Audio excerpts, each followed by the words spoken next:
के स्टूडेंट्स के लिए मैं डॉक्टर हेमेंद्र अरोड़ा आज आपको सेविंग फंक्शन के बारे में जानकारी दूंगा। केन्स के अनुसार उपभोग प्रवृत्ति सामान्यतः अल्पकाल में स्थिर रहती है। कहने का मतलब यह है कि प्रोपेंसिटी टू कंज्यूम जो है वो शॉर्ट रन के अंदर स्थिर रहती है, इसलिए उपभोग में इतनी अधिक वृद्धि नहीं हो पाती जितनी कि आय में वृद्धि होती है। तो जो आय उपभोग पर व्यय नहीं की जाती वही ही बचत है। जो इनकम कंजम्पशन के ऊपर व्यय नहीं की जा रही है वही बचत है। अर्थव्यवस्था में संतुलन तभी स्थापित होगा जब कुल आय और कुल व्यय एक दूसरे के बराबर हो। इस प्रकार संतुलन की स्थापना तभी होगी जब उपभोग से बचाई हुई आय अर्थात बचत को निवेश के रूप में व्यय कर दिया जाए। राष्ट्रीय आय के संतुलन स्तर पर बचत और निवेश का बराबर होना आवश्यक है। प्रोफेसर केन्स के अनुसार उपभोग पर किए गए व्यय से बची आय ही बचत है। जैसा पूर्व में हमने आपको समझाया है, उपभोग पर किए गए व्यय आपने जो है वो आपकी इनकम है, कुछ उस इनकम में से आपने कंज्यूम किया, कंजम्पशन एक्सपेंडिचर जो आपका हुआ, उस कंजम्पशन एक्सपेंडिचर के बाद जो रिमेनिंग इनकम है वो ही सेविंग है। दूसरे शब्दों में बचत आय का शेष भाग है जो उपभोग संबंधी व्यय करने के पश्चात बच जाता है। इस प्रकार बचत बराबर आय माइनस उपभोग। बचत के लिए हमने सिंबल काम में लिया है एस, आय के लिए हमने सिंबल काम में लिया है वाई, उपभोग के लिए हमने सिंबल काम में लिया है सी। प्रतिष्ठित अर्थशास्त्री व्यक्तिगत बचत में वृद्धि को ही कुल सामाजिक बचत का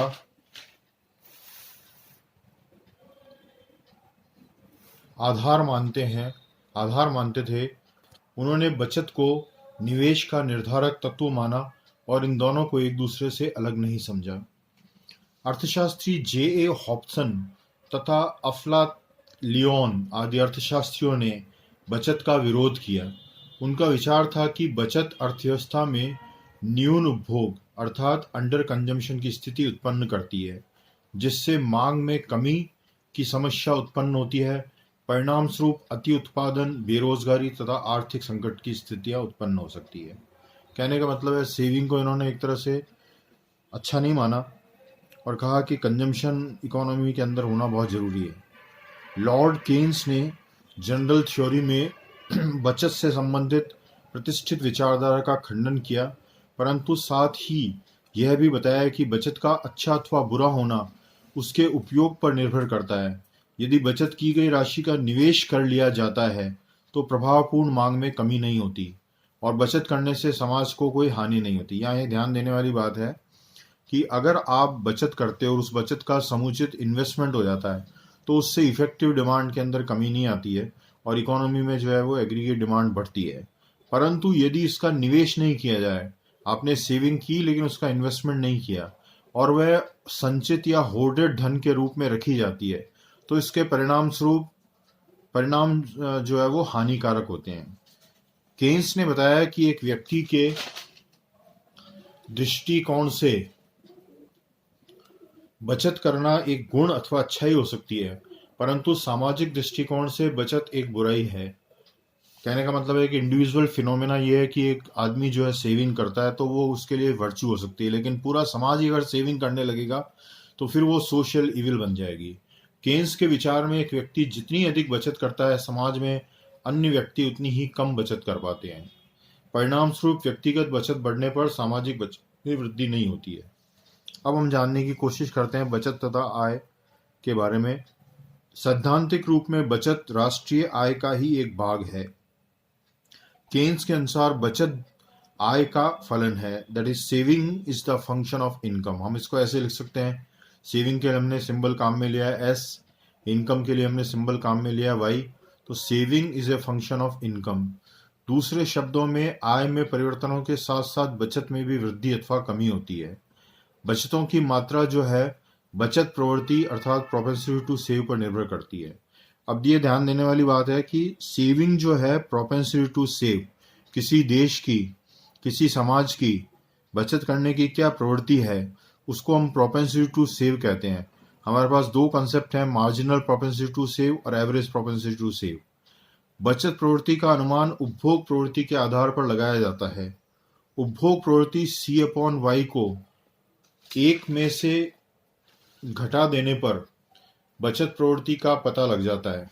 अर्थात ये हमने लिया है सिंबल काम में S/Y, अर्थात average propensity to save is equal to 1 minus average propensity to consume C/Y। यहाँ C/Y average propensity to consume है और S/Y जो है वो एवरेज प्रोपेंसिटी टू सेव है। स्पष्ट है कि उपभोग प्रवृत्ति तथा बचत प्रवृत्ति एक दूसरे पर आश्रित होती है। जैसा कि हम देख चुके हैं, केन्स के अनुसार अल्पकाल में उपभोग प्रवृत्ति आय का एक स्थिर फलन होती है। इस प्रकार बचत प्रवृत्ति भी आय का एक स्थिर फलन ही होगी। बचत प्रवृत्ति स्थिर होते हुए भी आय में वृद्धि होने पर बचत में भी वृद्धि होती है। अगर इनकम बढ़ती है, ऑब्वियस सी बात है कि सेविंग भी जो है बढ़ेगी। इस प्रकार सीमांत बचत प्रवृत्ति, जिसके लिए हमने सिंबल काम में लिया ΔS/ΔY, सदा शून्य से अधिक होती है परंतु इकाई से कम होती है। अब हम जानने की कोशिश करेंगे what is paradox of thrift. मितव्यय का विरोधाभास क्या है। मितव्यय अर्थात अधिक बचत करने की इच्छा वैसे तो एक अच्छा ही समझी जाती है, क्योंकि इससे भविष्य के प्रति सुरक्षा तथा विनियोग में वृद्धि के साधन प्राप्त होते हैं। केन्स ने इस विरोधाभास की तर्कपूर्ण ढंग से व्याख्या की थी।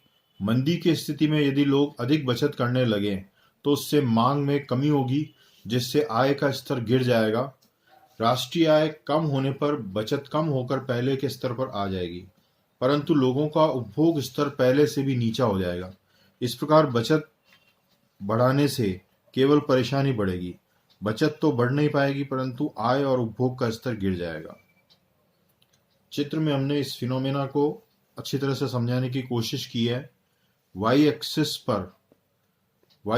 पर हमने जो है, ये एक्स एक्सिस है और ये वाई एक्सिस है। वाई एक्सिस पर हमने बचत तथा निवेश लिया है, एक्स एक्सिस पर हमने राष्ट्रीय आय ली है। चित्र में आई विनियोग की रेखा है। देखो आप, आई जो है वो विनियोग की रेखा है। एक समानांतर एक्स एक्सिस के समानांतर एक रेखा खींची हुई है, वो विनियोग की रेखा है। एस बचत रेखा है। वापिस देखिए डायग्राम में, ये एस बचत रेखा है, जो कि आई रेखा को, जो कि इन्वेस्टमेंट लाइन को इवन बिंदु पर काटती है। देखो ये इवन बिंदु कहाँ है, ये इवन बिंदु है। ये आपका इन्वेस्टमेंट कर्व है, ये आपका सेविंग कर्व है।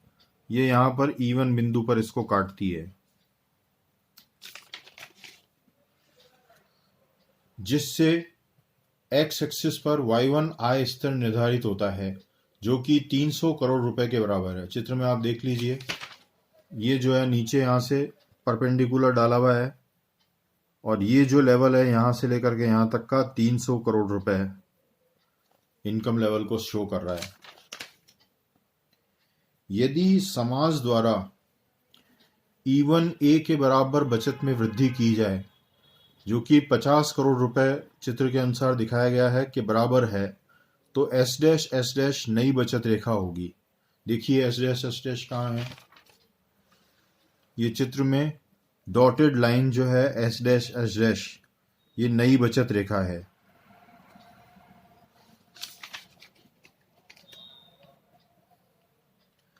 ये नई बचत रेखा S' रेखा आई रेखा को E2 बिंदु पर काटती है, जिससे आय स्तर Y2 गिरकर 200 करोड़ रुपए रह जाता है। देखिए ये आप देखो, पहले E1 पे थे हम, अब बाद में नई बचत रेखा इन्वेस्टमेंट कर्व आई को E2 पर कट करती है।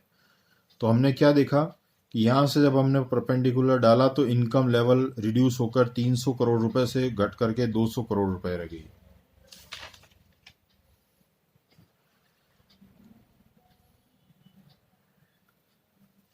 चूंकि सीमांत बचत प्रवृत्ति हमने मानी है MPS 0.5, तो सीमांत उपभोग प्रवृत्ति भी 0.5 ही होगी, क्योंकि हम जानते हैं MPC प्लस MPS बराबर होते हैं 1 के।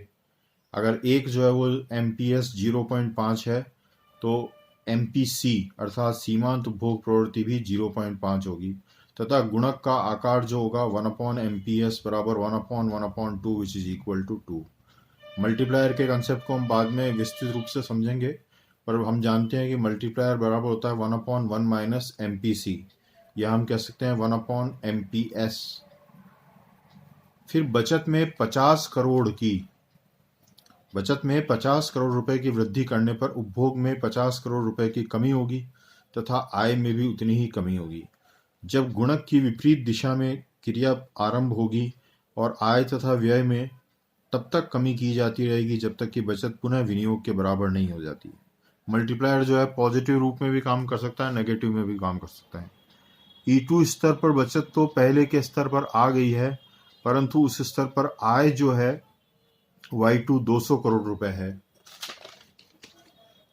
जो कि पहले से 100 करोड़ रुपए कम है क्योंकि गुणक 2 है। यही विरोधाभास है कि बचत में वृद्धि के प्रयास से में आय तथा उपभोग में तो कमी हो गई परंतु बचत पहले के स्तर पर आ गई। तो ये जो है पैराडॉक्स ऑफ थ्रिफ्ट कहलाता है। आज हम यहीं तक करेंगे। Thank you.